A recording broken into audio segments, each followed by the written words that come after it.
Welcome to John Redmann, Power of Attorney, the show that aims to empower you through knowledge of the law. I'm Attorney John Redmann. As part of our ongoing series covering the December 6th runoff elections, we're going to speak with a candidate for Domestic Section 2 of Civil District Court in New Orleans.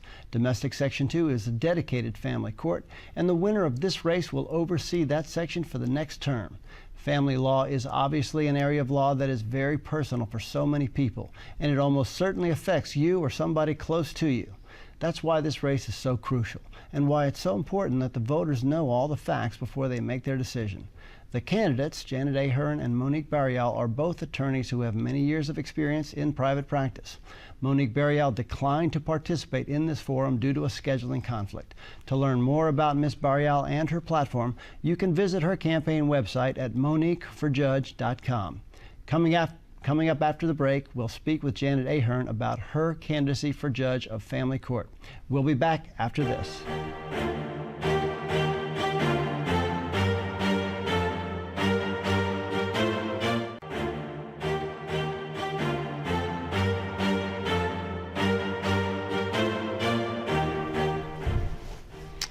Welcome back to the show. On Saturday, December 6th, Janet Ahern will face off against Monique Barrial in a runoff election to serve as judge of Domestic Section 2 at Civil District Court in New Orleans.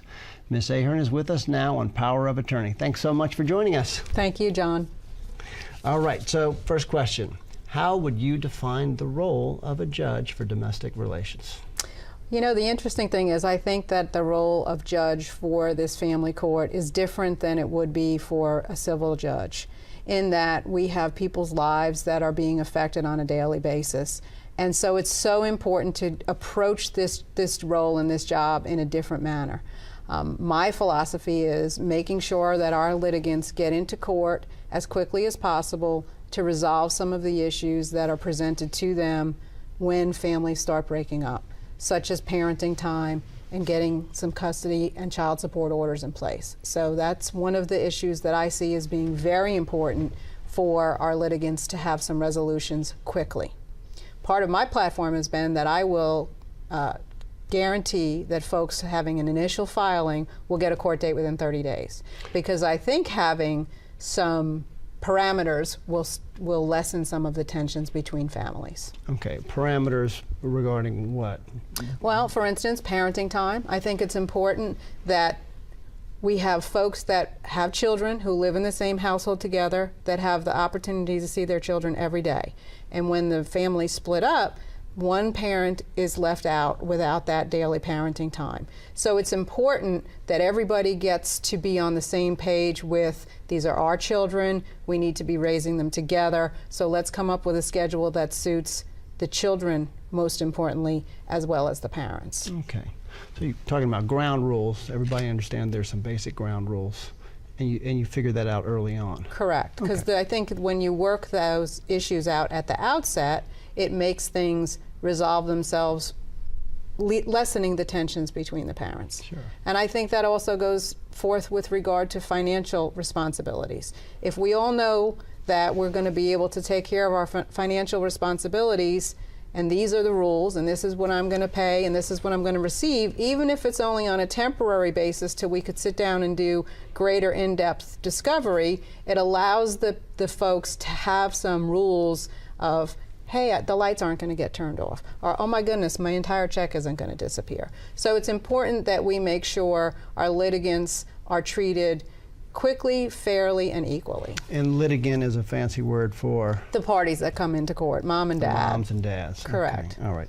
And so, and you're talking about moms and dads in your court. How is this court different from any other court down in Orleans Civil District Court or 24th Judicial District Court if you're in Jefferson? How is this court different? Well, we now have a permanent family court in Orleans Parish. In 2011, the legislature decided that it would be important for continuity for our families to have a permanent family court. So they passed the legislation, and we actually were blessed with our first family court in 2012, where Judge Bernadette D'Souza was elected and has been re-elected to that seat. So that's Domestic Section 1. And then when Judge Bagnaris resigned in December of last year, it created the opening for this Domestic Section 2 seat. So this judge, this seat will always be a family court. It will never handle any of the normal, and I'll say that in quotes, civil litigation such as personal injury or contract disputes. It's always going to address divorce, child custody, child support, domestic violence, community property. So the judges get to specialize, focus on domestic law issues, and all that knowledge and experience that they learn month after month, year after year, they get to keep focusing on it, and they don't graduate to a different court the way it used to be before. Correct. As well as getting to know the moms and dads and the children. And when you come back to court the second time, you don't have to re-educate a judge on the issues that are before them because it's a new judge, because the cycle has changed somebody out. Excellent. So what do you think are the most important qualities that a family court judge should possess? Well, I think that the most important thing that a family court judge needs to remember is that when those folks walk into the door, when the people that are coming there, they're probably coming in on the worst day of their lives. They've had some major life-changing event that's occurring. And so the first thing we have to be is compassionate. We have to remember that people are going through a rough time. The second thing that's most important is to treat everybody with dignity and respect. And the third thing is equality. We want everybody to feel like they're walking in on an even playing field. We have many, through this campaign, I've had folks asking me, do I come with a bias? Do I have moms or dads in a different role? And the reality of it is we need to make sure that our folks walk in being treated with compassion, most importantly. Okay. Next question. What do you think is the most pressing issue facing family court today? Well, I think that there are a lot of issues that face family court. A major issue that seems to be coming to the forefront is there are many parents and many folks that are walking into court that don't have attorneys, that they need to maneuver the system without the guidance of counsel. And that's very challenging, again, because it is a life-altering event to start with, and then now you're handling something that's completely outside the purview of your life. We are fortunate that we have a self-help desk that's been created. It was initially part-time. We now have an employed person that's managing that desk. But all that person does is actually provide forms and say this is the direction that you need to go. And I think we can do more for our folks that are coming in, as we would call pro se litigants. My goal is to create an orientation package for families or for parties that need guidance, to say this is what you can expect when you're coming into court. If you have evidence, make sure you bring it. I think, I've had clients who say, oh, I had that piece of paper at home, or oh, I still have that broken lamp.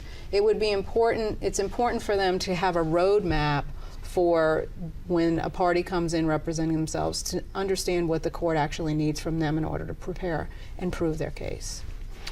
Okay, and on that note, what types of clients have you represented in your time as an attorney? Well, John, I've been practicing for over 27 years, and I've been blessed to have represented clients in every aspect of domestic court. I have handled the simple divorces that people have been living separate and apart for a long time, and they get a divorce easily and simply, all the way up to my longest case was a case that lasted over 17 years and involved many issues with regard to mental health issues and financial issues. And so I've seen the entire gamut and handled custody cases and community property, complex community property cases, child support cases, domestic violence cases. In my many years of experience, I've had the honor of representing over 700 families here in the New Orleans area, and I've been fortunate that many of those folks are standing behind me, not literally, but through this race, because they remember what I have been able to do for them,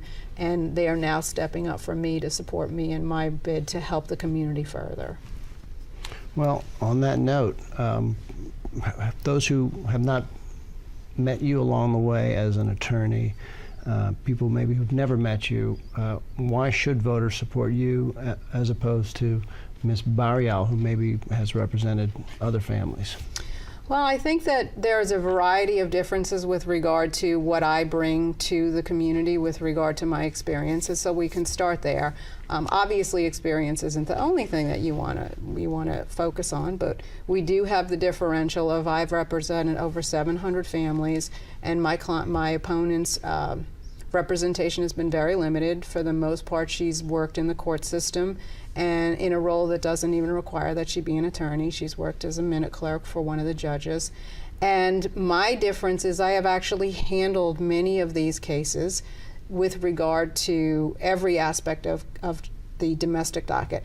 But in addition to that, I've done a variety of other things. I've actually had jury trials. I've run a nonprofit organization as an executive director. I've worked in-house as a corporate counsel handling human resources. So the depth and the breadth of my knowledge, although has focused on family court for a very long time, I've also been very fortunate to know various aspects of the law. I understand the code of evidence. I've had trials with regard to choosing juries and being able to actually present evidence.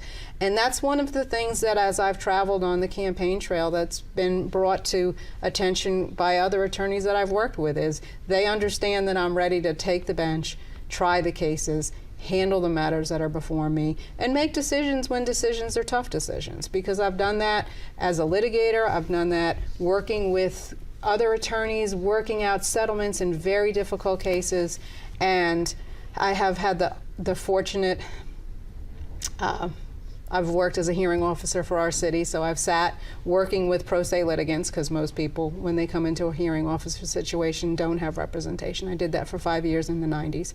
So I bring to the table a large scope of reference in my career that I'll bring to the folks of this community. Okay. You mentioned Bernadette D'Souza, Judge D'Souza, who was the first judge on the dedicated family court bench.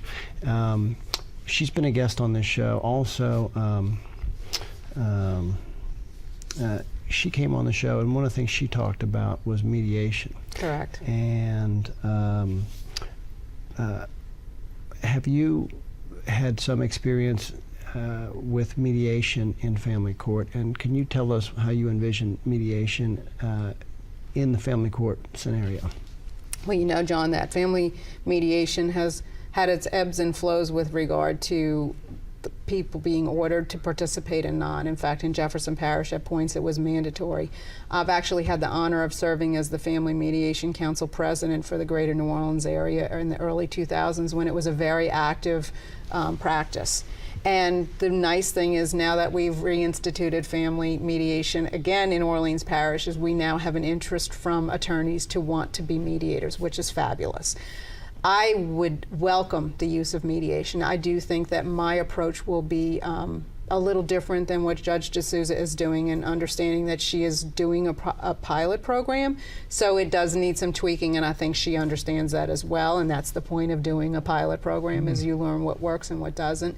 And that's actually one of the issues that has come up as part of what I offer to the community, is I want to put together a committee of community members and family law practitioners who get to come and give us some advice and some criticisms and some positives about what are the programs that are working. So for instance, in the family mediation program, right now there's a mandatory 3-session mediation. You have to go for mediation for 3 sessions. It only addresses custody of the children. I think that we could change some of those things. I think we can expand some of the things that we can mediate that may be appropriate. But I'm a little concerned about 3 sessions as a mandatory time frame, because often you have folks that can't agree that the tie you're wearing is red. So if we know that on the first session, I think it's not worth it to send them back for 2 sessions. But mediation is absolutely wonderful. It works when it works, and when it works great. I've had great success with it in recent months, and I will definitely utilize that when I'm elected as this judge. Okay. Well, we're going to need to take a break. So coming up next, we continue our judicial forum with Janet Ahern, candidate for New Orleans Family Court. We'll be right back.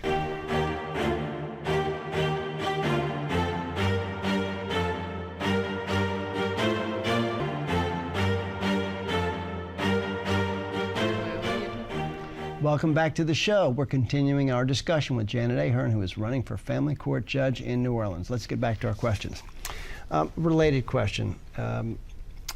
Many people want to get access to justice. Maybe they can't afford lawyers. Maybe they can afford the retainer, but then they can't afford to keep paying for their lawyers. it becomes a question of what we've been calling on the show and what many people call an access to justice issue.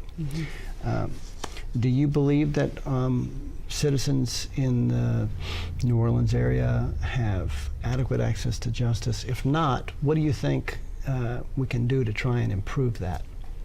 Well, I definitely agree that many litigants are able to come up with an initial retainer, and then once that's spent, they have difficulty finding a way to replenish that. Often their families maybe have helped them gather together the funds. So I would agree that there is a difficulty with regard to access for justice. So some of the issues that I've actually come up with regard, or some of the plans that I have with regard to helping folks being able to have access to justice, is start the orientation package. Let's get folks who come into court, have some knowledge as to how do they represent themselves. The second thing that I want to do is I'm going to require anybody who wants to be on my mediation list to actually donate 1 day a month to come in and voluntarily mediate with people who have matters set that day, to actually see if they're ripe for mediation. So we're going to offer some services to folks by attorneys who want to benefit from the nice side of mediation to come in and actually donate to us. The third thing I want to do is I'm actually going to ask attorneys to come in on a voluntary basis and actually give guidance to people that are representing themselves. So we're going to dig deep into the lawyers here in New Orleans and say, I'm asking you to donate 90 minutes of your day. Nothing dramatic. It doesn't have to be a commitment. I'm not asking you to take this case on, but I want you to come and guide this person through how to, should they be here in court, and if so, what should they be looking for a real resolution? Because often I think that people come to court and they want something that they're never going to achieve. They don't understand what they can get as a resolution. So we need to ask our community, and I intend to do that, to actually come in and help our people. Yeah, and lawyers could use a little bit of positive PR too. The more lawyers volunteering their time and helping people in the community at no cost, that's a good thing. It is a good thing. Okay, let's change gears a little bit. There's a debate ongoing where many people believe that in order to attract the best and the brightest into the judgeship roles, and obviously it's so important to have good judges on the bench, you need to be able to offer good continuing legal education courses and pay for them, and even pay for the judges to travel out of state for some of these very fine seminars that can last 2-3 days, and pay for their hotels. On the other hand, people on the other side of the debate say that it's too expensive. These judges are public servants being paid with tax dollars, and we shouldn't pay for judges to travel out of state, pay for seminars out of state, and pay for travel expenses and hotel expenses. Do you have an opinion one way or the other on that? Well, there's a variety of things that I think become an issue with regard to the question that you have, and I understand that a lot of what you're discussing has been in the press, and there are some strong opinions from the public about that. From a legal standpoint, what I would say to you is that the Supreme Court is the boss of the judges, and the Supreme Court sets out what's a reasonable amount of money for judges to be allowed to spend on a yearly basis with regard to going out and going to the CLEs. Continuing legal education is imperative for us to be able to stay on top of what's happening. I have personally not had the benefit of taking one of the trips and traveling and having what I understand is a very intense experience for the people that do participate. And so that's the pro that I've heard, totally anecdotally, which is that when you're in that kind of an incubator environment where you have the time to work together, have in-depth discussions, really drill down into the issues that are being presented, that it's a very rewarding experience for all the participants to partake. So I think that it's difficult for anybody who's looking from the outside in to necessarily understand the benefit of some of those experiences, to be able to get away and not be disturbed by the phone and not be drawn back into the day-to-day things that distract us, and actually intensely work on those issues, I have heard as a very beneficial aspect of some of these traveling seminars. And as long as it's done in moderation, none of these excessive trips with excessive expense accounts, which we've seen pointed out in the papers as well. Correct? I think that as long the opportunity should not be abused. Absolutely. Okay. Change gears again. Can you describe a situation in which, in your legal career, in which you took a controversial position that angered or offended people, and explain how you dealt with that? You know, I think that in my world, in my career, the benefit of working on kind of one-on-one cases is that you don't really get kind of a court of public opinion. That I've been in a position where I mean, you know, obviously when you're in a domestic situation, there's two sides to every story. And sometimes when you have to try those cases, bring those cases to trial, there can be hostilities that amount. But from a practitioner standpoint, I've really never had to do any controversial issues with regard to representing my family law parties, because it's really always been, we can't agree and let's bring it to the judge. Mm-hmm. So not really a factor that's come up in my practice. Okay. What is your vision for the future of family court in New Orleans, and are there any changes beyond what some of the things you've already touched on that you want to advocate for, and why? Well, there's a variety of things that I want to do for both our attorneys and our litigants, which is to manage the docket in a better way. I think that the fact that we have a 9 a.m. call for everyone to show up is frustrating often for parties who end up not getting their matter heard till the afternoon. So one of the commitments I've made is that we're going to do what we would call staggered settings, which means that we won't set everybody at 9 o'clock in the morning. We'll set a certain number of cases at 9, we'll set a certain number of cases at 10, and so on, so that we actually have folks that may walk in at 10 o'clock and their case is getting called, as opposed to a bunch of people all showing up at 9 o'clock in the morning. The other thing that I've committed to doing is helping our pro se litigants, making sure that we have good service. I recently sat in court and watched approximately half of the docket get continued because there was no service on the other party. And that's got to be very frustrating. You walk into court thinking your case is going to get heard. You're in there representing yourself, so you didn't know you could check the sheriff's website and see that, oh my goodness, there's no service, I'm wasting my time today. And they sit there. So we're going to do some pretrial things that are important. We're going to make sure we contact everybody on the other side a couple of days ahead of time, see if there's been service. There are all kind of people finder things that are very inexpensive. They could be $50 a month, where we actually can help somebody find the other side. Maybe we can get a good address to serve, because often when a pro se litigant walks in, they don't necessarily know how to find the other guy. And a pro se litigant, I'm not sure if we define that for our viewers, is a party representing himself in court. So the bottom line being is that there are several things that we need to do just from a docket management standpoint that will make our citizens come to court and actually be able to get their matters heard in a reasonable time, because the reality of it is that many of our folks who are not at work are not earning because they're hourly wage earners. So we have to make sure that we respect people's time. The other problem that we have is when we have attorneys that are there on an hourly basis and they're sitting there for 2 hours to wait for their case to get heard. That's costing clients money. So we need to make sure that we're respectful of people's time. So that's one of the things that I would do to modify things. Another thing that I would like to do is I actually want to use some of the resources that we have here in the city. As I have campaigned and traveled and met wonderful people in this community, I have learned that we have so many resources for mental health that we don't utilize. And we have so many people who are in need in the family law system that would benefit from having some counseling that don't have that opportunity because they can't afford it. And then we have all these nonprofits that are out there that are saying, hey, we can help you, and we're never putting those people together. So the other thing that I'm going to do is I'm going to put together a network of resources that we can use for our folks, because I think, again, as we talked about earlier, if we have a roadmap, we can lessen the tensions between families. If we have counseling available, we can lessen the tensions between families. So if we bring together resources that are already existing, we're going to be in much better shape.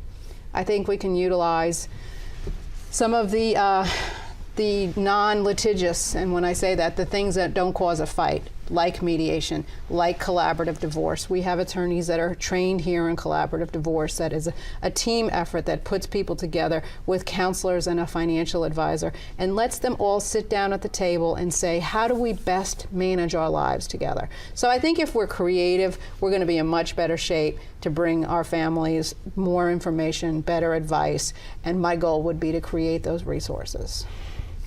Very good. Thank you so much for being here. Looks like we're all out of time, but thank you so much for your informative answers and viewpoints. Thank you so much for having me, John. Okay, unfortunately we are all out of time. Remember, you can learn about everything we talked about today on the show's website, johnredmannpoa.com. You can also learn where you need to go to vote, watch every episode of the show, and submit your legal questions that we will try to answer on the air. Thanks again to our guest, and thank you for watching. We will see you next time on John Redmann, Power of Attorney.